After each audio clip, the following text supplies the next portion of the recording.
إن الحمد لله نحمده ونستعينه ونستغفره ونتوب إليه ونؤمن به ونتوكل عليه ونعوذ بالله من شرور أنفسنا ومن سيئات أعمالنا من يهده الله فلا مضل له ومن يضلل فلا هادي له وأشهد أن لا إله إلا الله وحده لا شريك له وأشهد أن نبينا محمدا عبده ورسوله يا أيها الذين آمنوا اتقوا الله حق تقاته ولا تموتن إلا وأنتم مسلمون يا أيها الناس اتقوا ربكم الذي خلقكم من نفس واحدة وخلق منها زوجها وبث منهما رجالا كثيرا ونساء واتقوا الله الذي تساءلون به والأرحام إن الله كان عليكم رقيبا يا أيها الذين آمنوا اتقوا الله وقولوا قولا سديدا يصلح لكم أعمالكم ويغفر لكم ذنوبكم ومن يطع الله ورسوله فقد فاز فوزا عظيما فإن أصدق الحديث كتاب الله وخير الهدي هدي محمد صلى الله عليه وسلم وشر الأمور محدثاتها وكل محدثة بدعة وكل بدعة ضلالة وكل ضلالة في النار أما بعد அளவற்ற அருளாளனும் நிகரற்ற அன்புடையவனுமாகிய எல்லாம் வல்ல அல்லாஹ் ஜல்ல ஷானுஹு வ தஆலாவின் திருநாமத்தை கொண்டு பிரசங்கத்தை ஆரம்பிக்கின்றேன். அல்லாஹ்வுடைய கட்டளையை ஏற்று அவன் நம்மீது வாராவாரம் விதியாக்கியிருக்கும் ஜும்ஆவின் கடமையை நிறைவேற்றுவதற்காக அவனுடைய இல்லத்திலே வந்து ஒன்று குழுமியிருக்கும் அவனின் நல்லடியார்களே, அருமை சகோதரர்களே, அல்லாஹ்வை பயந்து நடந்து கொள்ளுங்கள். அவனுடைய கட்டளைகளை முடியுமானவரை ஏற்று வாழுங்கள். அவனுடைய தடைகளை முற்றாக தவிர்ந்து நடந்து கொள்ளுங்கள். நாளை மறுமையில் என்னையும் உங்கள் அனைவரையும் அல்லாஹ் ஜல்ல ஷானுஹு வ தஆலா அவனுடைய உயர்ந்த ஜன்னத்துல் ஃபிர்தௌஸிலே ஒன்று சேர்ப்பானாக. அன்புக்குரிய அல்லாஹ்வின் நல்லடியார்களே, அருமை சகோதரர்களே, இன்றைய ஹுத்பா பிரசங்கத்தில் சோதனைகளுக்கு மத்தியில் கொள்கையில் உறுதி எனும் தலைப்பில் ஒரு சில செய்திகளை உங்களுடைய கவனத்திற்கு கொண்டு வருவது மிக பொருத்தமாக இருக்கும் என கருதுகின்றேன். அன்புக்குரிய சகோதரர்களே, இன்று உலகத்தில் காணப்படுகின்ற சுமார் 232 நாடுகளிலும் 4200க்கும் அதிகமான மதங்களும் மார்க்கங்களும் கொள்கை கோட்பாடுகளும் சித்தாந்தங்களும் கடைபிடிக்கப்பட்டு வருகின்றன. அந்த மதங்களில் அதிகமான மதங்கள் அழிந்து போய்கொண்டிருக்கக்கூடிய ஒரு சூழலுக்கு மத்தியில் இஸ்லாமிய மார்க்கம் மாத்திரம் ஏனைய மதங்கள் சந்திக்காத அளவு விமர்சனங்களையும் எதிர்ப்புகளையும் கல்வீச்சுக்களையும் சந்திப்பதற்குரிய காரணம் என்ன என்பதை நாங்கள் ஆழமாக தேடி பார்த்தால், அன்புக்குரிய சகோதரர்களே, இஸ்லாமிய மார்க்கம் முன்வைக்கக்கூடிய கொள்கை கோட்பாடுகளை, இஸ்லாமிய அடிப்படை விழுமியங்களை, உயர்ந்த ஒழுக்க கோவைகளை அறிவுபூர்வமாக பகுத்தறிவு ரீதியாக விஞ்ஞானபூர்வமாக இஸ்லாத்தின் மீது காழ்ப்புணர்வு கொண்டவர்களால் முறியடிக்க முடியாத காரணத்தினால், பிழையென்று நிரூபிக்க முடியாத காரணத்தினால், ஆதாரம் இல்லாத உண்மைக்கு புறம்பான அபாண்டங்களை சுமத்தி இஸ்லாத்தின் மீது சேறு பூசுவதற்கும் இஸ்லாத்தை இந்த உலகத்திலிருந்து கருவறுப்பதற்குமான முயற்சிகளை அவர்கள் முடியுமான அளவில் மேற்கொண்டு வருகின்றார்கள். அதற்காக வேண்டி அதிகாரங்களை பயன்படுத்துகின்றார்கள், ஊடகங்களை பயன்படுத்துகின்றார்கள். எப்படியெல்லாம் இஸ்லாத்தை விமர்சிக்க முடியுமோ, எப்படியெல்லாம் முஸ்லிம்களை விமர்சிக்க முடியுமோ, அப்படியெல்லாம் அவர்கள் பல சதி முயற்சிகளை மேற்கொள்ளக்கூடிய ஒரு சூழலை நாங்கள் அண்மை காலமாக பார்த்து வருகின்றோம். அன்புக்குரிய சகோதரர்களே, யாரெல்லாம் இஸ்லாத்தை விமர்சிப்பதற்கும் முஸ்லிம்களை விமர்சிப்பதற்கும் இன்று முன்வந்திருக்கின்றார்களோ அவர்களிடம் வாருங்கள், அறிவுபூர்வமாக நாங்கள் பேசுவோம், விஞ்ஞானபூர்வமாக நாங்கள் பேசுவோம், பகுத்தறிவு ரீதியாக நாங்கள் பேசுவோம். உங்களுடைய மார்க்கம் சரியா அல்லது நாங்கள் முன்வைக்கக்கூடிய கொள்கை கோட்பாடு சரியா என்பதை நாங்கள் பேசி ஒரு முடிவுக்கு வருவோம் என்றால் வரமாட்டார்கள்.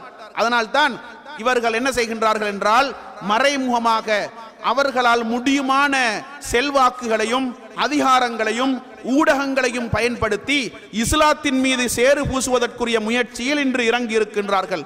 அன்புக்குரிய இஸ்லாமிய சகோதரர்களே, அந்த அடிப்படையில் தான் நாங்கள் இன்று முஸ்லிம்கள் என்ற வகையில் பல வகையான பிரச்சனைகளையும் சோதனைகளையும் இழப்புகளையும் நட்டங்களையும் அண்மை கால வரலாற்றிலே நாங்கள் சந்தித்து வருகின்றோம்.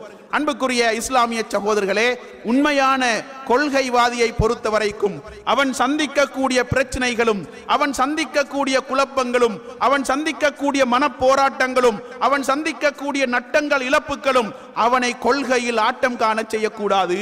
அவனுக்கு கொள்கையில் இருக்கக்கூடிய இந்த நம்பிக்கையில் மேலும் அவனை உறுதிப்படுத்தக்கூடிய பிரச்சனைகளாகவும் குழப்பங்களாகவும் தான் அவன் சந்திக்கக்கூடிய பிரச்சனைகள் காணப்பட வேண்டும்.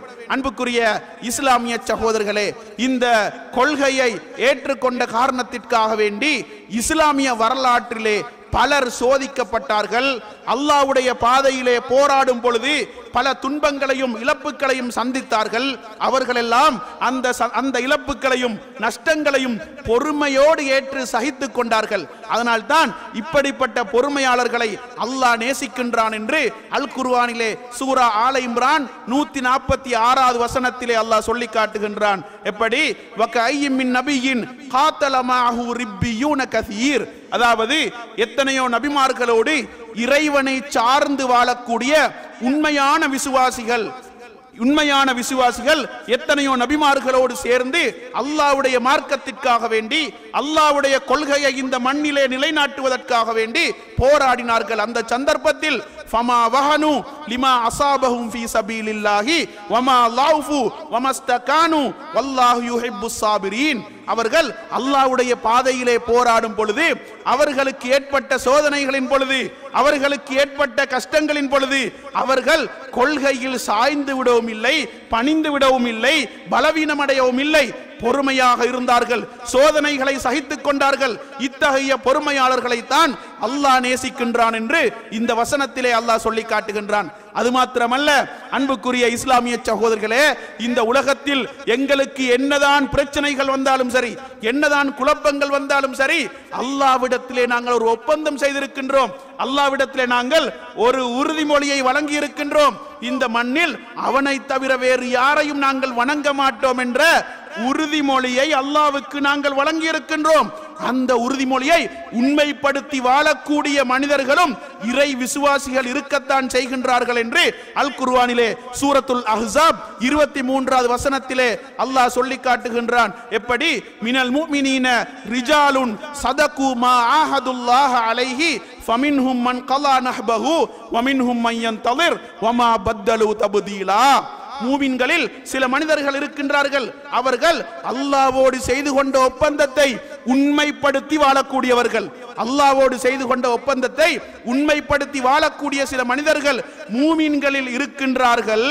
அவர்களில் தங்களுடைய இலக்கை அடைந்தவர்களும் இருக்கின்றார்கள், இலக்கை எதிர்பார்த்து கொண்டிருக்கக்கூடியவர்களும் இருக்கின்றார்கள். அல்லாஹ்வோடு செய்து கொண்ட ஒப்பந்தத்தை அவர்கள் அணுவளவு மாற்றவில்லை என்று இப்படிப்பட்ட உண்மையான விசுவாசிகளை அல்லாஹ் தஆலா இந்த வசனத்தில் அடையாளப்படுத்துகின்றான். எனவே அன்புக்குரிய இஸ்லாமிய சகோதரர்களே, நாங்கள் இந்த உலகத்தில் அல்லாஹ்வை தவிர வேறு யாரையும் வணங்க மாட்டோம் என்ற அந்த உறுதிமொழியை அவனுக்கு நாங்கள் வழங்கி இருக்கின்றோம். அந்த உறுதிமொழியை உண்மைப்படுத்தி வாழக்கூடிய சில மனிதர்களும் மூமின்களில் இருக்கின்றார்கள் என்று இந்த வசனத்திலே அல்லாஹ் சொல்லி காட்டுகின்றான். அன்புக்குரிய இஸ்லாமிய சகோதரர்களே, சோதனைகளும் பிரச்சனைகளும் குழப்பங்களும் நட்டங்களும் இழப்புகளும் வரும் பொழுது கொள்கையிலே உறுதியாக இருப்பவன் தான் உண்மையான இறை விசுவாசியாக இருக்க முடியும் என்று இஸ்லாம் எங்களுக்கு மிக தெளிவாக சொல்லி காட்டுகின்றது. சகோதரர்களே, இந்த உலகத்திலே எப்பொழுது இஸ்லாம் அறிமுகம் செய்யப்பட்டதோ அன்று முதல் இஸ்லாமிய மார்க்கத்தை உண்மையாகவே யதார்த்தமாகவே சோதனைகளுக்கு மத்தியிலும் மன விருப்பத்தோடு கடைபிடிக்கக்கூடியவர்கள் மிகவும் சிறுபான்மையான மக்களாகத்தான் இருந்தார்கள். மறுமை நாள் வரும் பொழுதும் கூட அதே நிலைதான் இருக்கும் என்பதை நபிகளார் ஸல்லல்லாஹு அலைஹி வஸல்லம் அவர்கள் எங்களுக்கு சொல்லி காட்டினார்கள். எப்படி? பதஅல் இஸ்லாமு கரீபா வஸயஊது கரீபா கமா பதஅ ஃபதூபா லில் குரபா. சஹீஹ் முஸ்லிமிலே வரக்கூடிய ஹதீஸ். நபி அவர்கள் சொன்னார்கள், இஸ்லாமிய மார்க்கம் அறிமுகமற்ற ஒரு மார்க்கமாகத்தான் இந்த மண்ணிலே தோன்றியது. அது திரும்பி செல்லும் பொழுதும் அறிமுகமற்ற ஒரு மார்க்கமாகத்தான் திரும்பி செல்லும். யாரெல்லாம் குறைவாக இருந்தாலும் இஸ்லாத்தை யதார்த்தமாக உளப்பூர்வமாக மன விருப்பத்தோடு கடைபிடித்து வாழ்ந்தார்களோ அவர்களுக்கு சுபசோபனம் உண்டாகட்டும் என்று நபிகளார் ஸல்லல்லாஹு அலைஹி வஸல்லம் அவர்கள் துஆ செய்திருக்கின்றார்கள். அன்புக்குரிய இஸ்லாமிய சகோதரர்களே, எனவே நாங்கள் குறைவானவர்களாக இருந்தாலும் இந்த கொள்கையிலே உறுதியானவர்களாக இருக்க வேண்டும். இந்த கொள்கையிலே நாங்கள் எங்களுக்கு இருக்கக்கூடிய அந்த உறுதிப்பாடு நாங்கள் சந்திக்கக்கூடிய பிரச்சனைகளாலும் நாங்கள் சந்திக்கக்கூடிய குழப்பங்களாலும் அந்த உறுதிப்பாடு குறையக்கூடாது. அப்படி இந்த கொள்கையிலே எல்லா சந்தர்ப்பங்களிலும் உறுதியாக இருக்கக்கூடியவர்கள் தான் உண்மையான விசுவாசிகளாக இருக்க முடியும் என்று இஸ்லாம் எதிர்பார்க்கின்றது. அது மாத்திரமல்ல அன்புக்குரிய சகோதரர்களே, நபிகளார் ஸல்லல்லாஹு அலைஹி வஸல்லம் அவர்கள் எதிர்காலத்திலே நடைபெறுகின்ற சில விடயங்களை அல்லாஹ்வுடைய வஹீயின் அடிப்படையிலே முன்னறிவிப்பு செய்திருக்கின்றார்கள். அந்த அடிப்படையிலே நபி அவர்கள் முன்னறிவிப்பு செய்த ஒரு ஹதீஸ், ஒரு விடயம்தான், அதாவது உங்களுக்கு மயக்கமான குழப்பங்கள் வரும், காரணம் தெரியாத பிரச்சனைகள் உங்களுக்கு கண்டிப்பாக வரும். உங்களுக்கு ஒரு பிரச்சனை வரும், குழப்பம் வரும். என்ன காரணம்? அந்த பிரச்சனைக்குரிய காரணம் என்ன? அந்த குழப்பத்திற்கான பின்னணி என்ன என்று தெரியாத, காரணம் தெரியாத மயக்கமான குழப்பங்கள் நிச்சயமாக உங்களுக்கு வரும். அந்த காலத்தை நீங்கள் அடைவதற்கு முன்னால் நன்மையான காரியங்களில் நீங்கள் போட்டி போட வேண்டும். நன்மையான காரியங்களை நீங்கள் முந்தி அடித்துக் கொண்டு செய்ய வேண்டும். நன்மையான காரியங்களுக்கு நீங்கள் தவணை போடக்கூடாது. நபி அவர்கள் சொன்னார்கள், பாதிரு பில் அமால், நன்மையான காரியங்களை நீங்கள் முந்தி அடித்துக் கொண்டு செய்யுங்கள். நன்மையான காரியங்களில் நீங்கள் போட்டி போடுங்கள். ஃபிதனன் ககிதஇல் லைலில் முஸ்லிம், இருளடைந்த இரவின் பகுதிகளை போன்ற பிரச்சனைகளும் குழப்பங்களும் உங்களுக்கு வருவதற்கு முன்னால், மயக்கமான குழப்பங்கள், காரணம் தெரியாத குழப்பங்கள் உங்களுக்கு வருவதற்கு முன்னால் நன்மையான காரியங்களில் நீங்கள் போட்டி போடுங்கள். அப்படியான குழப்பங்கள் வந்தால் அதனுடைய விளைவு எப்படி இருக்கும் தெரியுமா?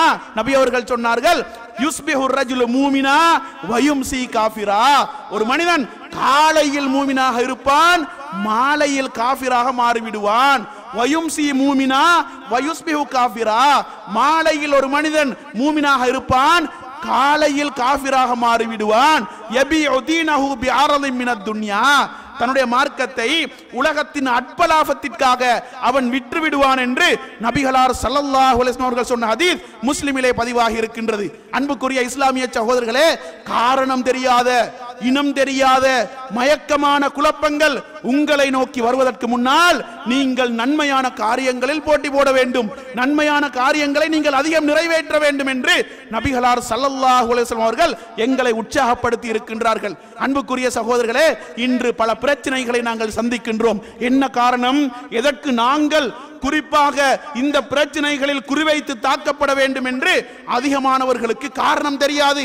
அப்படிப்பட்ட பிரச்சனைகளை நாங்கள் சந்தித்துக் கொண்டிருக்கின்றோம். நபிகளார் ஸல்லல்லாஹு அலைஹி வஸல்லம் அவர்கள் சொன்னார்கள், காரணம் தெரியாத குழப்பங்களை நீங்கள் சந்திப்பதற்கு முன்னால் நன்மையான காரியங்களில் நீங்கள் போட்டி போடுங்கள் என்று எங்களை உற்சாகப்படுத்தி இருக்கின்றார்கள். அன்புக்குரிய இஸ்லாமிய சகோதரர்களே, இந்த கொள்கையை ஏற்றுக்கொண்ட ஒரே காரணத்திற்காக வேண்டி எத்தனை பேர் சித்திரவதை செய்யப்பட்டார்கள், எத்தனை பேர் துன்புறுத்தப்பட்டார்கள், எத்தனை பேர் காபிர்களால் வேதனை செய்யப்பட்டார்கள். பிலால் ரலியல்லாஹு அன்ஹு அவர்களுடைய வரலாறு அடிக்கடி சொல்லப்படுகின்ற வரலாறு. பிலால் ரலியல்லாஹு அன்ஹு அவர்கள் இந்த கொள்கையை ஏற்றுக்கொண்ட ஒரே காரணத்திற்காக வேண்டி சாட்டை அடிகளை தன்னுடைய மேனியில் சுமந்து கொள்ளவில்லையா? அதே போன்று சுடுமணலில் வெறும் மேனியோடு கிடத்தப்பட்டு பாறாங்கள் மேலில் ஏற்றப்பட்டு வேதனை செய்யப்படவில்லையா?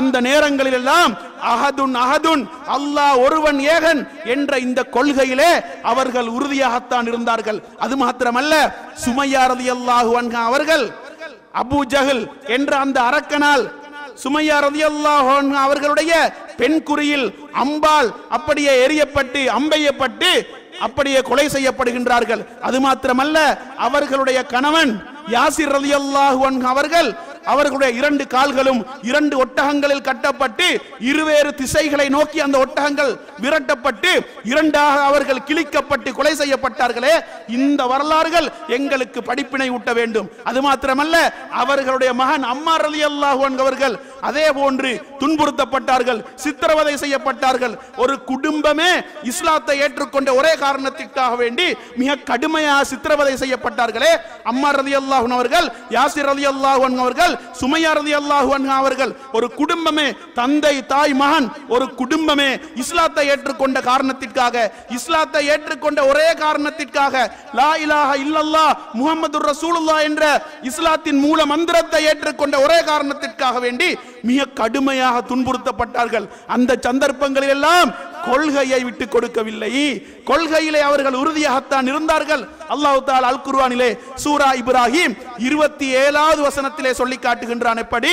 யுஸப்பித்துல்லாஹு அல்லதீன ஆமனூ பில் கௌலி ஸாபிதி ஃபில் ஹயாத்தி துன்யா வ ஃபில் ஆখিরা வ யுதில்லுல்லாஹு ஸாலிமீன வ யஃஅலுல்லாஹு மா யஷா. அதாவது அல்லாஹ்வை உண்மையாகவே யாரெல்லாம் விசுவாசித்து வாழ்கின்றார்களோ அவர்களை உறுதியான வார்த்தையின் மூலம், ஏகத்துவ கலிமாவின் மூலம் இந்த உலகத்திலும் மறுமையிலும் அல்லாஹ் தஆலா உறுதிப்படுத்துகின்றான். அநியாயக்காரர்களை, அக்கிரமக்காரர்களை அல்லாஹ் தஆலா வழிதவறச் செய்வான். அல்லாஹ் தான் நாடியதை செய்யக்கூடியவன் என்று இந்த வசனத்திலே சொல்லி காட்டுகின்றான். அன்புக்குரிய சகோதரர்களே, இந்த கொள்கையிலே யாரெல்லாம் உறுதியாக இருக்கின்றார்களோ, யாரெல்லாம் உண்மையான விசுவாசத்தை ஏற்று வாழுகின்றார்களோ அவர்களை இந்த உலகத்திலும் மறுமையிலும் நாங்கள் உறுதிப்படுத்துவோம் என்று அல்லாஹ் தஆலா எங்களுக்கு உத்தரவாதம் அளித்திருக்கின்றான். அது மாத்திரமல்ல அன்புக்குரிய சகோதரர்களே, இந்த உலகத்தில் ஏகத்துவத்தின் தந்தை என்ற சிறப்பு பெயர் கொண்டு அழைக்கப்படுகின்ற நபி இப்ராஹிம் அலைஹிஸ்ஸலாம் அவர்கள் எந்த அளவுக்கு தன்னுடைய குடும்பத்தில் தன்னுடைய தந்தையோடு மிக கடுமையான காரமான முறையில் உரையாடி கொள்கை புரட்சி செய்வதற்காக வேண்டி முயற்சி செய்தார்கள் என்ற வரலாறுகளை அல் குர்ஆனிலே எங்களுக்கு அல்லாஹ் தஆலா பல இடங்களிலே சொல்லி காட்டுகின்றான். சூரா மரியமில் 41 முதல் 47வது வசனம் வரைக்கும் நபி இப்ராஹிம் அலைஹிஸ்ஸலாம் அவர்களுடைய போராட்டத்தை அல்லாஹ் தஆலா மிக தெளிவாக சொல்லி காட்டுகின்றான். எப்படி? வதுகுர் ஃபில் கிதாபி இப்ராஹீம இன்னஹு கான சித்தீகன் நபியா. வேதத்தில் நீங்கள் இப்ராஹீமை ஞாபகம் கூறுங்கள், அவர் உண்மைப்படுத்தக்கூடியவராகவும் நபியாகவும் இருந்தார். இது காலலி அபீஹி யா அபதி லிம தஅபுது மா லா யஸ்மஉ வலா யுப்சிரு வலா யுக்னி அன்க ஷைஆ. தன்னுடைய தந்தையை பார்த்து, என்னுடைய தந்தையே, கேட்க முடியாத, பார்க்க முடியாத, உங்களுக்கு எந்த நன்மையையும் இழைக்க முடியாத ஒன்றை நீங்கள் ஏன் வணங்குகின்றீர்கள்? யா அபதி இன்னி கத் ஜாஅனி மினல் இல்மி மா லம் யஅதிக ஃபத்தபிஅனி அஹ்திக சிராத்தன் சவியா. என்னுடைய தந்தையே, உங்களுக்கு வராத அறிவு ஞானம் எனக்கு வந்திருக்கின்றது, நீங்கள் என்னை பின்பற்றுங்கள், உங்களுக்கு நேரான பாதையை நான் காட்டுகின்றேன். யா அபதி லா தஅபுதி ஷைத்தான் இன்ன ஷைத்தான கான லிர்ரஹ்மானி அஸியா. என்னுடைய தந்தையே, சைத்தானை வணங்க வேண்டாம், நீங்கள் வணங்கக்கூடிய கடவுள் சைத்தான், சைத்தானை வணங்க வேண்டாம். நிச்சயமாக சைத்தான் ரஹ்மானுக்கு மாறு செய்யக்கூடியவனாக இருக்கின்றான். யா அபதி இன்னி அகாஃபு அன் யமஸ்ஸக அஸாபு மினர் ரஹ்மானி ஃபதகூன லிஷைத்தானி வலியா. என்னுடைய தந்தையே, அல்லாஹ்விடமிருந்து ஒரு தண்டனை உங்களுக்கு வந்து, ஒரு வேதனை உங்களுக்கு வந்து நீங்கள் சைத்தானுடைய நண்பனாக மாறிவிடுவீரோ என்று நான் பயப்படுகின்றேன் என்று தந்தையை பார்த்து நபி இப்ராஹிம் அலைஹிஸ்ஸலாம் அவர்கள் கூறுகின்றார்கள். இவ்வளவு நேரமும் பொறுமையாக இருந்த இப்ராஹிம் அலைஹிஸ்ஸலாத்துடைய தந்தை பொறுமையை இழந்து மகனை பார்த்து கூறுகின்றார். அதாவது, மகன், நீங்கள் வணங்கக்கூடிய கடவுள் சைத்தான், சைத்தானை வணங்காதீர்கள் என்றெல்லாம் கூறியதற்கு பிறகு பொறுமையை இழந்து மகனை பார்த்து சொல்லுகின்றார். கால அராகிபு நந்த அன் ஆலிஹத்தியா இப்ராஹிம். இப்ராஹிமே, என்னுடைய கடவுள்களை நீ புறக்கணிக்கின்றாயா? என்னுடைய கடவுள்களை நீ புறக்கணிக்கின்றாயா? ல இல்லம் தந்தஹி ல அர்ஜுமன்னக. உன்னுடைய ஏகத்துவ கொள்கையிலிருந்து நீ ஒதுங்கிக் கொள்ளாவிட்டால் உன்னை நான் கல்லெறிந்து கொள்வேன். தந்தை மகனை பார்த்து கூறக்கூடிய வார்த்தை, இப்ராஹிமே, என்னுடைய கடவுள்களை நீ புறக்கணிக்கின்றாயா? உன்னுடைய ஏகத்துவ கொள்கையிலிருந்து நீ ஒதுங்கிக் கொள்ளாவிட்டால் உன்னை நான் கல்லெறிந்து கொள்வேன். வஹ்ஜுர்னி மலியா, என்னை விட்டு நீ ஒதுங்கிச் செல் என்று தந்தை மகனை பார்த்து கூறுகின்றார். உடனே நபி இப்ராஹிம் அலைஹிஸ்ஸலாம் அவர்கள் தந்தையை பார்த்து சொல்லுகின்றார், கால யா சலாமுன் அலைக்க சாஸ்தக்ஃபிரு லக ரப்பி இன்னஹு கான பி ஹஃபியா. என்னுடைய தந்தையே, உங்களை விட்டும் நான் பிரிந்து செல்கின்றேன், உங்களை விட்டும் நான் பிரிந்து செல்கின்றேன், அல்லாஹ்விடத்திலே உங்களுக்காக நான் இஸ்திக்பார் செய்கின்றேன், அல்லாஹ் தஆலா என் மீது அன்பு காட்டக்கூடியவனாக இருக்கின்றான் என்று கூறிவிட்டு தந்தையை துறந்து, அந்த ஊரை துறந்து, ஈராக்கை துறந்து சிரியாவுக்கு ஹிஜ்ரத் பயணத்தை மேற்கொள்கின்றார்கள். எப்படியெல்லாம் கொள்கை புரட்சி செய்ய முடியுமோ அப்படியெல்லாம் முயற்சி செய்து பார்க்கின்றார். கொள்கையை, அதாவது தந்தைக்கு கொடுக்க வேண்டும் என்று விரும்புகின்றார், தந்தையை கொள்கைவாதியாக மாற்ற வேண்டும் என்று விரும்புகின்றார். பல முயற்சிகளை செய்து பார்க்கின்றார், காரமான முறையில் உரையாடி பார்க்கின்றார், ஆரோக்கியமான அறிவுபூர்வமான பேச்சுவார்த்தைகளில் ஈடுபட்டு பார்க்கின்றார். எப்படியெல்லாம் முயற்சி செய்ய முடியுமோ அப்படியெல்லாம் முயற்சி செய்துவிட்டு கடைசியில் முடியாத காரணத்தினால் ஈராக்கை துறந்து சிரியாவுக்கு செல்கின்றார்கள். அன்புக்குரிய சகோதரர்களே, இப்படிப்பட்ட நபி இப்ராஹிம் அலைஹிஸ்ஸலாம் அவர்களைத்தான் அல்லாஹ் தஆலா குர்ஆனிலே ஒரு சமுதாயம் என்று சொல்லி காட்டுகின்றான். ஒரு சமுதாயம் என்று அல்லாஹ் தஆலா சொல்லி காட்டுகின்றான். சூரத்துன் நஹ்ல் 120வது வசனத்திலே அல்லாஹ் சொல்லுகின்றான், எப்படி இன்ன இப்ராஹீம கான உம்மத்தன் கானித்தன் லில்லாஹி ஹனீஃபன் வலம் யகு மினல் முஸ்ரிகீன். நபி இப்ராஹிம் அலைஹிஸ்ஸலாம் அவர்கள் அல்லாஹ்வுக்கு கட்டுப்படக்கூடிய ஒரு சமுதாயமாக இருந்தார்கள். அல்லாஹ்வுக்கு கட்டுப்படக்கூடிய நேரான பாதையில் செல்லக்கூடிய ஒரு சமுதாயமாக நபி இப்ராஹிம் அலைஹிஸ்ஸலாம் அவர்கள் இருந்தார்கள். இணை வைக்கக்கூடியவராக அவர் இருக்கவில்லை என்று இந்த வசனத்திலே நபி இப்ராஹிம் அலைஹிஸ்ஸலாம் அவர்களை அல்லாஹ் தஆலா சிலாஹித்து சொல்லி காட்டுகின்றான். அன்புக்குரிய இஸ்லாமிய சகோதரர்களே, இந்த உலகத்தில் அல்லாஹ் தஆலா ஒரு மனிதனை ஒரு சமுதாயம் என்று சொல்லி காட்டினான் என்றால் அது நபி இப்ராஹிம் அலைஹிஸ்ஸலாம் தான். அது நபி இப்ராஹிம் அலைஹிஸ்ஸலாம் அவர்களை தான் ஒரு சமுதாயத்திற்கு அல்லாஹ் ஒப்பிட்டு காட்டுகின்றான். ஏன் தெரியுமா? ஒரு சமுதாயம் செய்ய வேண்டிய வேலையை ஒரு தனி மனிதனாக இருந்து செய்கின்றார்கள். ஒரு சமுதாயத்திற்கு என்னென்ன பண்புகள் இருக்க வேண்டுமோ, ஒரு சமுதாயத்திலே யாரெல்லாம் இருக்க வேண்டுமோ அத்தனை பேருடைய பணிகளையும் ஒரு தனி மனிதராக இருந்து செய்கின்றார்கள். ஒரு சமுதாயத்திலே துணிச்சல் மிக்க வீரர்கள் இருப்பார்கள், அந்த வீரம் என்ற பண்பு அவரிடத்தில் இருந்தது. ஒரு சமுதாயத்திலே இரக்கம் காட்டக்கூடியவர்கள் இருப்பார்கள், அந்த பண்பும் அவரிடத்தில் இருந்தது. ஒரு சமுதாயத்திலே அள்ளி கொடுக்கக்கூடிய தனவந்தர்கள் இருப்பார்கள், அந்த பண்பும் அவரிடத்தில் இருந்தது. ஒரு சமுதாயத்திலே அல்லாஹ்வின் பால் அழைக்கக்கூடிய அழைப்பாளர்கள் இருப்பார்கள், அந்த பண்பும் அவரிடத்தில் இருந்தது. ஒரு சமுதாயத்திலே அல்லாஹ்வின் பாதையில் போராடக்கூடிய போராளிகள் இருப்பார்கள், அந்த பண்பும் அவரிடத்தில் இருந்தது. ஒரு சமுதாயத்திலே சோதிக்கப்படக்கூடியவர்கள் இருப்பார்கள், அந்த பண்பும் அவரிடத்தில் இருந்தது. ஒரு சமுதாயத்திலே அல்லாஹ்வுக்கு கட்டுப்பட்டு வணக்கம் செய்யக்கூடிய வணக்கசாலிகள் இருப்பார்கள், அந்த பண்பும் அவரிடத்தில் இருந்தது. இப்படி ஒரு சமுதாயத்திற்கு என்னென்ன பண்புகள் இருக்க வேண்டுமோ அத்தனை பண்புகளும் நபி இப்ராஹிம் அலைஹிஸ்ஸலாம் அவர்களிடத்திலே காணப்பட்டது.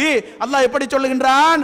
அல்லாஹ்வுக்கு கட்டுப்படக்கூடிய ஒரு சமுதாயமாக நபி இப்ராஹிம் அலைஹிஸ்ஸலாம் அவர்கள் இருந்தார்கள் என்று நபி இப்ராஹிம் அலைஹிஸ்ஸலாத்தை உயர்த்தி புகழ்ந்து சிலாஹித்து கூறி காட்டுகின்றான். அன்புக்குரிய இஸ்லாமிய சகோதரர்களே, அது மாத்திரமல்ல, அல்லாஹ் தஆலா இந்த உலகத்திலே மூமின்களுக்கு ஒரு பெண்ணை உதாரணமாக சொல்லி காட்டுகின்றான்.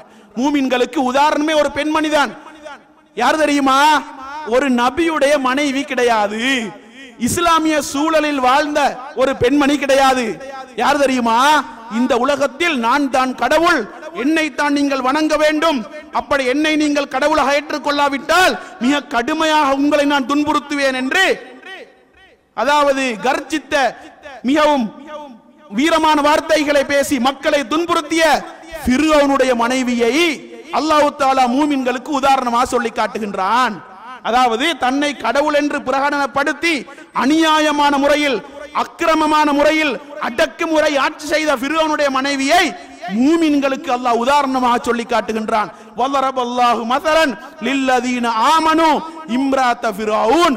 மூமின்களுக்கு அல்லாஹ் ஃபிர்அவுனுடைய மனைவியை உதாரணமாக சொல்லி காட்டுகின்றான். இது காலத் ரப்பி பினிலி இந்தக பைத்தன் ஃபில் ஜன்னah வனஜ்ஜினி மின் ஃபிர்அவுன வஅமலிஹி வனஜ்ஜினி மினல் கௌமில் ஸாலிமீன். இறைவனை பார்த்து அந்த பெண்மணி பிரார்த்தனை செய்கின்றாள், எப்படி? யா அல்லாஹ், உன்னிடத்திலே எனக்கு ஒரு வீட்டை கட்டி தருவாயாக, ஃபிர்அவுனை விட்டும் ஃபிர்அவுனுடைய நடவடிக்கைகளை விட்டும் அநியாயக்கார கூட்டத்தை விட்டும் என்னை நீ பாதுகாப்பாயாக. ஃபிர்அவுனிடத்திலே எந்த அளவுக்கு சொத்துக்கள், எந்த அளவுக்கு வசதி வாய்ப்புகள் காணப்பட்டன, அந்த வசதிகளை எல்லாம் புறக்கணித்து, அந்த சொத்துக்களை எல்லாம் புறக்கணித்து தன்னுடைய கணவனையே நிராகரித்த பெண்மணி ஃபிர்அவுனுடைய மனைவி. அந்த பெண்ணை தான் அல்லாஹ் தஆலா மூமின்களுக்கு உதாரணமாக சொல்லி காட்டுகின்றான். அதாவது சூரத்து தஹ்ரீமில் 11வது வசனத்திலே அல்லாஹ் தஆலா இந்த வசனத்தை சொல்லி காட்டுகின்றான். அன்புக்குரிய இஸ்லாமிய சகோதரர்களே, ஒரு நபியுடைய மனைவியாக இருந்தால் இந்த அளவுக்கு எங்களுடைய ஆன்மீக சிந்தனையிலே பெரிய தாக்கத்தை ஏற்படுத்தி இருக்காது. இஸ்லாமிய சூழலில் வாழ்ந்த ஒரு பெண்மணியாக இருந்தால் அது எங்களுடைய ஆன்மீக உணர்வில் இந்த அளவுக்கு தாக்கத்தை ஏற்படுத்தி இருக்காது. ஆனால் ஃபிர்அவுனுடைய மனைவியை அல்லாஹ் மூமின்களுக்கு உதாரணமாக சொல்லி காட்டுகின்றான் என்றால் நாங்கள் சிந்திக்க வேண்டும். அன்புக்குரிய சகோதரர்களே, அதாவது ஒரு இணை வைப்பாளர்களுடைய சூழலுக்கு மத்தியிலே தன்னை கடவுள் என்று பிரகடனப்படுத்தியவனுடைய மனைவியாக இருந்து கொண்டு கணவனை புறக்கணித்து, கணவனுடைய கொள்கையை நிராகரித்து, இறைவனை மாத்திரம் ரப்பாக ஏற்று உண்மையான இஸ்லாத்தை கடைபிடித்து வாழ்ந்தாலே அந்த பெண்ணை தான் அல்லாஹ் தஆலா மூமின்களுக்கு உதாரணமாக சொல்லி காட்டுகின்றான். என்றால் மூமின்களுக்கு உதாரணமாக சொல்லி காட்டப்படுவதற்கு எந்த அளவுக்கு தகுதியான பெண்ணாக இந்த பெண்மணி இருந்திருப்பாள் என்பதை நாங்கள் சிந்திக்க வேண்டும். அது மாத்திரமல்ல, அன்புக்குரிய இஸ்லாமிய சகோதரர்களே, நபிகளார் ஸல்லல்லாஹு அலைஹி வஸல்லம் அவர்கள் தன்னுடைய தோழர்களுக்கு, நபி அவர்களுக்கு முன்னால் வாழ்ந்த ஒரு அநியாயக்கார மன்னனுடைய சம்பவத்தை சொல்லி காட்டுகின்றார்கள். அல்லாஹ் தஆலா அல் குர்ஆனிலே சூரத்துல் புரூஜில் அஸ்ஹாபுல் உக்தூத், கிடங்கு வாசிகள் என்று இந்த அநியாயக்கார மன்னனுடைய கூட்டத்தை எங்களுக்கு அடையாளப்படுத்துகின்றான். எப்படிப்பட்டவன் என்றால், அந்த அநியாயக்கார ஆட்சியாளன், அவனுக்கு ஒரு சூனியக்காரன் இருக்கின்றான். அந்த சூனியக்காரன் முதிய வயதை அடைந்ததற்கு பிறகு மன்னனிடத்திலே எனக்கு ஒரு சிறுவனை நீங்கள் தேடித்தாருங்கள், அந்த சிறுவனுக்கு நான் சூனியத்தை கற்றுக் கொடுக்கின்றேன், எனக்கு பிறகு உங்களுடைய சூனியக்காரனாக அந்த சிறுவன் இருக்கலாம் என்று கூறியதற்கு இணங்க அந்த அநியாயக்கார ஆட்சியாளன் மன்னன் ஒரு சிறுவனை தேடி கொடுக்கின்றான் இந்த சூனியக்காரனுக்கு. அந்த சிறுவன் அந்த முதிய வயதை அடைந்த சூனியக்காரனிடத்திலே சூனியத்தை படிப்பதற்காக வேண்டி வீட்டிலிருந்து வந்து செல்கின்றான். அப்படி வந்து செல்லும் வழியில் ஒரு மத குருவை அந்த சிறுவன் சந்திக்கின்றான். அந்த மத குருவிடத்திலே இஸ்லாத்தை படிக்கின்றான். இந்த உலகத்திற்கு தகுதியான கடவுள் அல்லாஹ் மாத்திரம்தான், நாங்கள் வணங்குவதற்கு தகுதியான கடவுள் அல்லாஹ் மாத்திரம்தான், அவனை மாத்திரம்தான் நாங்கள் விசுவாசிக்க வேண்டும், அவனைத்தான் நாங்கள் வணங்க வேண்டும், அவனை தவிர வேறு கடவுள் இந்த உலகத்திற்கு கிடையாது என்ற இஸ்லாத்தின் மூல மந்திரத்தை அந்த மத குருவிடத்திலே அந்த சிறுவன் படித்து தன்னை முஸ்லிமாக மாற்றிக்கொள்கின்றான். அல்லாஹ்வை விசுவாசிக்கின்றான், இரகசியமாக இஸ்லாத்தை அனுஷ்டித்து வாழுகின்றான். அப்படி இருக்கும் பொழுது அந்த மன்னனுடைய அரசவை உறுப்பினர்களிலே ஒருவர், தன்னுடைய பார்வைகளை இழந்த ஒருவர், அவருக்கு கேள்விப்படுகின்றது, இந்த சிறுவன் நோயாளிகளை எல்லாம் குணப்படுத்தக்கூடிய ஆற்றல் அவனுக்கு இருக்கின்றது என்ற ஒரு தகவல் அந்த அரசவை உறுப்பினருக்கு கேள்விப்படுகின்றது. உடனே அன்பளிப்புகளை எல்லாம் எடுத்துக்கொண்டு அந்த சிறுவனை சந்திப்பதற்காக வேண்டி பார்வையை இழந்த இந்த அரசவை உறுப்பினர் செல்கின்றார். சென்று அந்த சிறுவனிடத்தில், நீங்கள் நோயாளிகளை எல்லாம் குணப்படுத்தக்கூடிய ஆற்றல் உங்களுக்கு இருக்கின்றதாம் என்று எனக்கு கேள்விப்பட்டது, என்னுடைய பார்வைகளை நான் இழந்திருக்கின்றேன், என்னுடைய பார்வைகளை நீங்கள் மீண்டும் எனக்கு பெற்றுத்தர வேண்டும் என்று கூறிய பொழுது அந்த சிறுவன், நோய்களை குணப்படுத்தக்கூடிய அதிகாரம் எனக்கு கிடையாது, நோயாளிகளை எல்லாம் குணப்படுத்தக்கூடிய ஆற்றல் அல்லாஹ்வுக்கு மாத்திரம்தான் உண்டு, அவனைத்தான் நாங்கள் வணங்க வேண்டும், அவனை நீங்கள் விசுவாசித்தால் அல்லாஹ்விடத்திலே உங்களுக்கு நான் துஆ செய்கின்றேன், அதற்கு பிறகு சில வேளை உங்களுடைய பார்வை உங்களுக்கு கிடைக்கும் என்று கூறிய பொழுது உடனே அந்த அரசவை உறுப்பினர் அல்லாஹ்வை விசுவாசிக்கின்றார். அதற்கு பிறகு அந்த சிறுவன் அல்லாஹ்விடத்திலே பிரார்த்தனை செய்கின்றான். உடனே அந்த மத குருவுக்கு பார்வைகள் கிடைக்கின்றன. உடனே அடுத்த நாள் அரசவைக்கு அந்த அரசவை உறுப்பினர் பார்வைகளோடு செல்லுகின்றார். மன்னன் அவரை பார்த்து, உங்களுடைய பார்வைகள் இல்லாமல் இருந்தனவே, அந்த பார்வைகள் உங்களுக்கு எப்படி கிடைத்தன என்று கேட்ட பொழுது அந்த அரசவை உறுப்பினர் கூறுகின்றார், என்னுடைய பார்வையை என்னுடைய இறைவன் எனக்கு தந்தான் என்று கூறிய பொழுது அந்த அநியாயக்கார மன்னன், உலகத்தில் என்னை தவிர உனக்கு வேறு ஒரு இறைவனா என்று அச்சுறுத்துகின்றான். ஆம், உனக்கும் இறைவன் அல்லாஹ்தான், எனக்கும் இறைவன் அல்லாஹ்தான், அந்த அல்லாஹ்தான் என்னுடைய பார்வையை தந்தான் என்று தைரியமாக சொல்லுகின்றான். அதற்கு பிறகு அந்த அரசவை உறுப்பினரை இவன் துன்புறுத்துகின்றான். துன்புறுத்தல் தாங்க முடியாமல் அவன் சிறுவனை காட்டிக் கொடுக்கின்றான். சிறுவனை அழைத்து விசாரிக்கின்றான், துன்புறுத்துகின்றான். சிறுவன் மதகுருவை காட்டிக் கொடுக்கின்றான். மதகுருவை அழைத்து உன்னுடைய கொள்கையை விடு என்று அரட்டி பார்க்கின்றான், எச்சரித்து பார்க்கின்றான், மிரட்டி பார்க்கின்றான். ஆனால் அந்த மதகுரு கொள்கையிலே உறுதியாக இருந்தார். இல்லை, நான் அல்லாஹ்வை தான் விசுவாசித்திருக்கின்றேன், அவனை ஒருபொழுதும் நிராகரிக்க மாட்டேன், இந்த கொள்கையில் நான் உறுதியாகத்தான் இருப்பேன் என்று உறுதியாக இருக்கின்றேன் என்பதை அந்த மன்னனிடத்திலே கூறிய பொழுது உடனே அந்த மதகுருவை ஒரு வாளை எடுத்து அவனுடைய உச்சந்தலையில் வைத்து அவனை இரண்டாக கிழித்து அந்த இடத்திலேயே கொலை செய்கின்றான் இந்த அநியாயக்கார ஆட்சியாளன். அதற்கு பிறகு அந்த அரசவை உறுப்பினரை அழைத்து உன்னுடைய கொள்கையை விட வேண்டும் என்று அரட்டி பார்க்கின்றான், மிரட்டி பார்க்கின்றான். இல்லை, நான் விடமாட்டேன் என்று கொள்கையில உறுதியாக இருக்கின்றார் அந்த அரசவை உறுப்பினர். அதற்கு பிறகு அந்த மதகுருவை கொன்றதை போன்று வாளை எடுத்து அந்த அரசவை உறுப்பினருடைய உச்சந்தலையில் வைத்து அவரையும் இரண்டாக கிழித்து அந்த இடத்திலேயே கொலை செய்கின்றான். அதற்கு பிறகு சிறுவனை கொலை செய்ய வேண்டும். அதற்கு ஒரு தந்திரத்தை வகுக்கின்றான், ஒரு திட்டத்தை தீட்டுகின்றான். தன்னுடைய படை பட்டாளங்களை எல்லாம் அழைத்து இந்த சிறுவனை நீங்கள் ஒரு மலை அடிவாரத்திற்கு அழைத்து செல்ல வேண்டும். மலையின் உச்சத்தை அடைந்ததற்கு பிறகு கொள்கையை விடு என்று அந்த சிறுவனிடத்திலே சொல்லி பாருங்கள். விடாவிட்டால் மலையின் உச்சியிலிருந்து அவனை நீங்கள் தள்ளிவிடுங்கள் என்று சொல்லி அனுப்புகின்றான். படை பட்டாளத்தோடு சிறுவன் செல்கின்றான். செல்லும் பொழுது அல்லாஹ்விடத்திலே அந்த சிறுவன் பிரார்த்தனை செய்கின்றான், யா அல்லாஹ், இந்த அநியாயக்கார கூட்டத்தை விட்டும் என்னை நீ பாதுகாப்பாயாக என்று இறைவனிடத்திலே அந்த சிறுவன் பிரார்த்தனை செய்கின்றான். அப்பொழுது அந்த மலை அப்படியே குலுங்கி அந்த சிறுவனுடைய தலையில் விழுந்து அந்த படை பட்டாளங்களுடைய தலையில் விழுந்து படை பட்டாளங்கள் அப்படியே மரணிக்கின்றார்கள். சிறுவன் மாத்திரம் உயிர் தப்பிய ஒரே மனிதனாக தைரியமாக மன்னனிடத்திலே திரும்பி செல்கின்றான். நடந்ததை கேட்கின்றான் மன்னன், நடந்ததை கூறுகின்றான். அதற்கு பிறகு இரண்டாவது ஒரு சதித்திட்டத்தை தீட்டுகின்றான். தன்னுடைய படை பட்டாளங்களை அழைத்து இந்த சிறுவனை ஒரு கடலில் நீங்கள் அழைத்து செல்ல வேண்டும். நடுக்கடலை அடைந்ததற்கு பிறகு கொள்கையை விடு என்று சொல்லி பாருங்கள், விடாவிட்டால் நடுக்கடலில் அவனை தள்ளிவிட்டு வாருங்கள் என்று சொல்லி அனுப்புகின்றான் இந்த மன்னன். படை பட்டாளத்தோடு சிறுவன் செல்கின்றான். செல்லும் வழியில் அல்லாஹ்விடத்திலே பிரார்த்தனை செய்கின்றான், யா அல்லாஹ், இந்த அநியாயக்கார கும்பலை விட்டும் என்னை நீ பாதுகாப்பாயாக என்று பிரார்த்தனை செய்த பொழுது அந்த கப்பல் அப்படியே தலைகீழாக கவிழ்ந்து படை பட்டாளங்கள் அனைவரும் மரணிக்கின்றார்கள். சிறுவன் மாத்திரம் உயிர் தப்பியவனாக மன்னனிடத்திலே திரும்பி செல்கின்றான். அதற்கு பிறகு சிறுவன் மன்னனை பார்த்து சொல்லுகின்றான், என்னை நீ கொலை செய்ய வேண்டுமானால் நான் சொல்வதை போன்று நீ செய்ய வேண்டும். என்னை கொலை செய்ய வேண்டுமானால் நான் சொல்வதை போன்று செய்தால்தான் என்னை உன்னால் கொலை செய்ய முடியும் என்று சொல்லுகின்றான். என்ன என்று கேட்கின்றான். இந்த சிறுவன் சொல்லுகின்றான், முதலில் உன்னை ஏற்றுக்கொண்ட எல்லா மக்களையும் ஒரு இடத்திற்கு ஒன்று திரட்ட வேண்டும். அதற்கு பிறகு என்னை ஈத்த மரத்தின் அடிப்பகுதியில் சிலுவையில் அறைய வேண்டும். அதற்கு பிறகு ஒரு அம்பை எடுத்து பிஸ்மில்லாஹி ரப்பில் குலாம், இந்த சிறுவனுடைய இறைவனாகிய அல்லாஹ்வுடைய பெயரை கொண்டு எரிகின்றேன் என்று அந்த அம்பை என்னை நோக்கி நீ எறிய வேண்டும். அப்படி எறிந்தால் என்னை நீ கொலை செய்ய முடியும் என்று சொல்லுகின்றான்.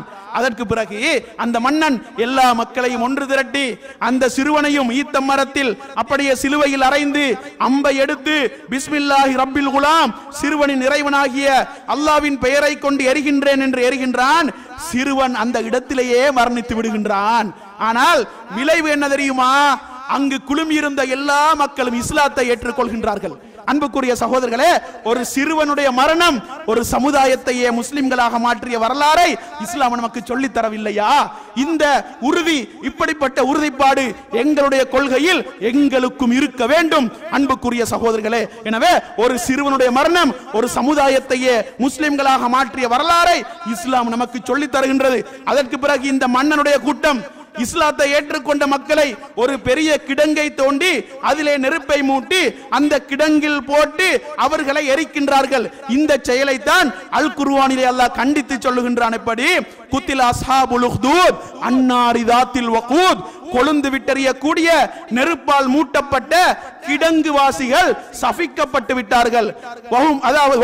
இதுவும் அலைஹா கோத், அவர்கள் அந்த கிடங்கின் மீது அமர்ந்து கொண்டிருந்து வஹும் அலாமா யஃஅலூன பில் முஃமினீன ஷுஹூத், அவர்கள் மூமின்களுக்கு செய்யக்கூடிய அந்த அநியாயங்களுக்கு அவர்களே சாட்சியாளர்களாக இருக்கின்றார்கள். வமா நகமு மின்ஹும் இல்லா அன் யுமினு பில்லாஹில் அஸீஸில் ஹமீத், புகழுக்குரிய எல்லோரையும் இயக்கக்கூடிய அல்லாஹ்வை அவர்கள் விசுவாசித்தார்கள் என்ற ஒரே காரணத்திற்காகத்தான் அவர்கள் இவர்களை பழிவாங்கினார்கள் என்று இந்த வசனங்களிலே அவர்களை அல்லாஹ் தஆலா எங்களுக்கு சொல்லி காட்டுகின்றான். எனவே அன்புக்குரிய இஸ்லாமிய சகோதரர்களே, இப்படி பல வரலாறுகளை இஸ்லாம் நமக்கு சொல்லி காட்டுகின்றது. உங்களுக்கு துன்பங்கள் வந்தால், சோதனைகள் வந்தால், நட்டங்கள் இழப்புகள் வந்தால் கொள்கையிலே உறுதியாக இருக்க வேண்டும். கொள்கையிலே உறுதியாக இருப்பதுதான் உண்மையான இறை விசுவாசியுடைய பண்பாக, உயர்ந்த பண்பாக இருக்க முடியும் என்று இஸ்லாம் கூறி காட்டுகின்றது. எனவே அன்புக்குரிய இஸ்லாமிய சகோதரர்களே, நாங்களும் இந்த மண்ணில் எப்படிப்பட்ட பிரச்சனைகளை சந்தித்தாலும் சரி,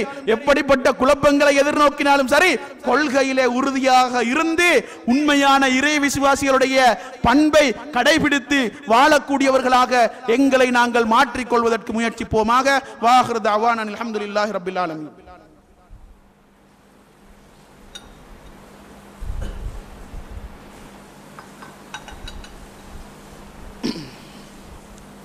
அல்ஹம்துலில்லாஹி வஹ்தஹ் வஸ்ஸலாத்து வஸ்ஸலாமு அலா மன் லா நபிய்ய பஅதஹ் அம்மா பஅத். அன்புக்குரிய இஸ்லாமிய சகோதரர்களே, இந்த உலகத்திலே ஏனைய மதங்களும் மார்க்கங்களும் சந்திக்காத அளவு மிகவும் அதிகமாக இஸ்லாமிய மார்க்கம் விமர்சனங்களையும் எதிர்ப்புகளையும் சந்திக்கக்கூடிய ஒரு சூழலில் நாங்கள் வாழ்ந்து கொண்டிருக்கின்றோம். ஆனால் இஸ்லாம் எந்த அளவுக்கு விமர்சிக்கப்படுகின்றதோ, இஸ்லாம் எந்த அளவுக்கு சேறு பூசப்படுகின்றதோ அந்த அளவுக்கு மிக வேகமாக அந்த இஸ்லாமிய மார்க்கம் பரவக்கூடிய ஒரு சூழலையும் நாங்கள் பார்த்து வருகின்றோம். எந்த அளவுக்கு என்றால், அன்புக்குரிய சகோதரர்களே, இந்த உலகத்திலே பெரும்பான்மை சமூகமாக, முதலில் பெரும்பான்மை சமூகமாக இருக்கக்கூடிய கிறிஸ்தவர்களை விட, கிறிஸ்தவ மதத்தை விட மிக பன்மடங்கு கூடுதலாக இஸ்லாமிய மார்க்கம் மிக வேகமாக பரவி கொண்டிருக்கின்றது. எந்த அளவுக்கு என்றால், கடந்த வருடத்தின் கடைசி பகுதியில் மேற்கொள்ளப்பட்ட ஒரு ஆதாரபூர்வமான புள்ளி விவரத்தின்படி கிறிஸ்தவ மதம் உலகத்தில் ஒரு வருடத்திற்கு 100க்கு 1% பரவுகின்றது என்றால், இஸ்லாமிய மார்க்கம் 100க்கு 6% பரவி கொண்டிருக்கின்றது என்று அந்த புள்ளி விவரம் குறிப்பிடுகின்றது. இன்று உலகத்தில் காணப்படுகின்ற 232 நாடுகளிலும் 55 முஸ்லிம் நாடுகள், 18 அரபு நாடுகள், மேலும் 120 நாடுகளில் முஸ்லிம்கள் சிறுபான்மையாக வாழ்ந்து கொண்டிருக்கின்றார்கள். முஸ்லிம்களுடைய சனத்தொகை 160 கோடிகளையும் தாண்டி கொண்டிருக்கின்றது. அன்புக்குரிய இஸ்லாமிய சகோதரர்களே, இஸ்லாமிய மார்க்கம் இன்று மிக வேகமாக பரவி கொண்டிருக்கின்றது. குறிப்பாக மேற்குலக நாடுகளில் மிக வேகமாக இஸ்லாம் பரவி கொண்டிருக்கின்றது. எந்த அளவுக்கு என்றால், அமெரிக்காவில் மாத்திரம் அந்த புள்ளி விவரம் குறிப்பிடுகின்றது, அமெரிக்காவில் மாத்திரம் ஒரு வருடத்திற்கு 23,000 பேர் இஸ்லாத்தை ஏற்றுக்கொள்கின்றார்கள். அதாவது ஒவ்வொரு 24 நிமிடத்திற்கும் ஒருவர் வீதம் அமெரிக்காவில் மாத்திரம் இஸ்லாத்தை ஏற்றுக்கொள்கின்றார்கள். அதே போன்று பிரித்தானியாவில் ஒரு வருடத்திற்கு 25,000 பேர் இஸ்லாத்தை ஏற்றுக்கொள்கின்றார்கள். அதாவது ஒவ்வொரு 22 நிமிடத்திற்கும் ஒருவர் வீதம் பிரித்தானியாவில் மாத்திரம் இஸ்லாத்தை ஏற்றுக்கொள்கின்றார்கள். அதே போன்று இன்னும் 10 வருடங்களில் கனடாவிலே 3% முஸ்லிம்கள் மாறுவார்கள். அந்த அளவுக்கு கனடாவிலே இஸ்லாம் மிக வேகமாக பரவி கொண்டிருக்கின்றது. அது மாத்திரமல்ல, எகிப்தில் மிஸ்ர் என்ற அந்த நாட்டிலே கிபுத்தி என்ற ஒரு இன மக்கள் இருக்கின்றார்கள். நபிகளார் ஸல்லல்லாஹு அலைஹி வஸல்லம் உடைய காலத்திலே மிஸ்ர் நாட்டின் மன்னனாக இருந்த முகௌகிஸ் என்ற அந்த மன்னனால் நபி அவர்களுக்கு ஒரு அடிமை பெண் அன்பளிப்பாக கொடுக்கப்படுகின்றாள். மாரியத்துல் கிபுத்தியா என்ற ஒரு அடிமை பெண்மணி நபி அவர்களுக்கு அன்பளிப்பாக கொடுக்கப்பட்டு அந்த பெண்ணை நபி அவர்கள் திருமணம் கூட செய்து கொண்டார்கள். அந்த பெண்ணுடைய வழித்தோன்றர்கள் கிபுத்தி இன மக்கள் இன்றும் கூட எகிப்திலே இருந்து கொண்டிருக்கின்றார்கள். அந்த கிபுத்தி மக்களில் ஒவ்வொரு நாளும் 100 முதல் 150 பேர் வரைக்கும் மிஸ்ரில் மாத்திரம் இஸ்லாத்தை ஏற்றுக்கொள்கின்றார்கள். அது மாத்திரமல்ல, அன்புக்குரிய சகோதரர்களே, பிரான்சிலே 2025 ஆண்டாகும் பொழுது, அந்த புள்ளி விவரத்தின்படி பிரான்சிலே 2025 ஆண்டாகும் பொழுது மொத்த சனத்தொகையில் 4% முஸ்லிம்கள் மாறுவார்கள். அன்புக்குரிய சகோதரர்களே, பிரான்சிலே இஸ்லாத்தை பகிரங்கமாக சொல்ல முடியாத ஒரு சூழல் இருந்தாலும் கூட இஸ்லாம் மிக வேகமாக பரவக்கூடிய ஒரு சூழலும் அங்கு காணப்படுகின்றது. மஸ்ஜிது சஹாபா என்ற ஒரு பள்ளிவாசலில் மாத்திரம் ஒவ்வொரு வருடமும் 150 பேருக்கும் மேலாக இஸ்லாத்தை ஏற்றுக்கொள்கின்றார்கள் என்று புள்ளி விவரங்கள் குறிப்பிடுகின்றன. அன்புக்குரிய சகோதரர்களே, ஃபர்தாவுக்கு முதலில் தடை சட்டம் வந்த நாடு பிரான்ஸ். அந்த பிரான்சிலே 2025 ஆண்டாகும் பொழுது மொத்த சனத்தொகையில் 4% முஸ்லிம்கள் மாறுவார்கள் என்று அந்த புள்ளி விவரம் குறிப்பிடுகின்றது. அதே போன்று 2040 ஆண்டாகும் பொழுது ஐரோப்பிய நாடுகளில் பெரும்பான்மை சமூகமாக முஸ்லிம்கள் மாறுவார்கள் என்று அந்த புள்ளி விவரம் குறிப்பிடுகின்றது. இந்த அளவுக்கு மேற்குலக நாடுகளில் மிக வேகமாக இஸ்லாம் பரவிக் கொண்டிருக்கின்றது. அன்புக்குரிய சகோதரர்களே, அல்லாஹ்வுடைய வாக்கு உண்மையாகிக் கொண்டிருக்கின்றது. அல்லாஹ்வுடைய வாக்கு உண்மைப்படுத்தப்பட்டு கொண்டிருக்கின்றது. சூரத்து ஸஃபில் 8-9 வசனங்களில் அல்லாஹ் சொல்லி காட்டுகின்றானே, எப்படி யுரீதுன லியுத்ஃபிஉ நூரல்லாஹி பிஅஃவாஹிஹிம் வல்லாஹு முத்திம்மு நூரிஹி வலவ் கரிஹல் காஃபிரூன். இந்த இஸ்லாத்திற்கு எதிரானவர்கள், இறை நிராகரிப்பாளர்கள் அல்லாஹ்வுடைய ஜோதியை, அல்லாஹ்வுடைய ஒளியை அவர்களுடைய வாய்களால் ஊதி அணைக்க நாடுகின்றார்கள்.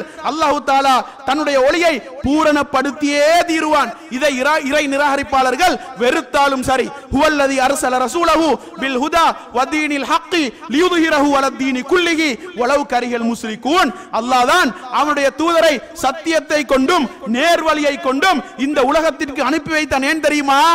ஏனைய மார்க்கங்களை விட அவனுடைய மார்க்கம் தான் மேலோங்க வேண்டும் என்பதற்காக வேண்டி சத்தியத்தை கொண்டும் நேர்வழியை கொண்டும் இந்த தன்னுடைய தூதரை இந்த உலகத்திற்கு அல்லாஹ் அனுப்பி வைத்தான் என்று இந்த வசனங்களில் சொல்லி காட்டுகின்றான். அல்லாஹ் தஆலா தன்னுடைய ஜோதியை கண்டிப்பாக பூரணப்படுத்தியே தீருவான். அல்லாஹ் தஆலா தன்னுடைய ஒளியை இந்த மண்ணில் பூரணப்படுத்தியே தீருவான். அதை எவராலும் தடுத்து நிறுத்த முடியாது, எவராலும் அதை கருவறுக்க முடியாது. என்னதான் இவர்கள் அறிவியல் துறைகளில் உயர்ந்த இடத்தை அடைந்திருந்தாலும் சரி, விஞ்ஞானத்தில் உயர்ந்த இடத்தை அடைந்திருந்தாலும் சரி, என்னதான் இவர்கள் பௌத்தறிவாதிகள் என்று அடையாளப்படுத்தப்பட்டிருந்தாலும் சரி, அல்லாஹ்வுடைய மார்க்கம் பரவுவதை இவர்களால் ஒரு பொழுதும், என்னதான் விமர்சனங்களை செய்தாலும் சரி, என்னதான் மீடியாக்களில் தப்பான கருத்துக்களை பரப்பினாலும் சரி, இவர்களால் இஸ்லாத்தின் பரவலை ஒரு பொழுதும் கட்டுப்படுத்த முடியாது. இஸ்லாத்தின் பரவலை இவர்களால் தடுத்து நிறுத்த முடியாது.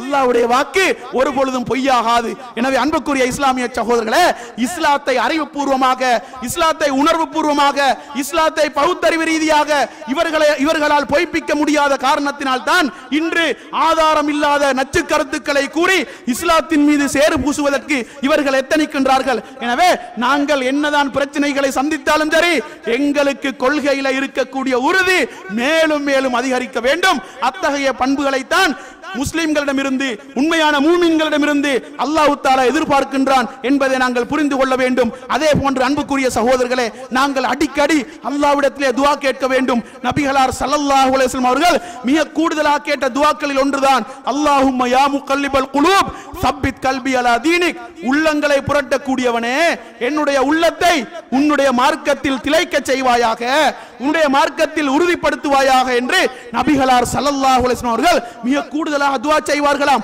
ஆயிஷா ரலியல்லாஹு அன்ஹா அவர்கள் கூறுகின்றார்கள், நான் அல்லாஹ்வின் தூதரிடத்திலே கேட்டேன், அல்லாஹ்வின் தூதரே, மிக கூடுதலாக நீங்கள் இப்படி பிரார்த்தனை செய்வதற்கு என்ன காரணம் என்று கேட்ட பொழுது நபி அவர்கள் கூறுகின்றார்கள், ஆதமுடைய மக்களின் உள்ளங்கள் அல்லாஹ்வுடைய 2 விரல்களுக்கு மத்தியிலே இருக்கின்றன.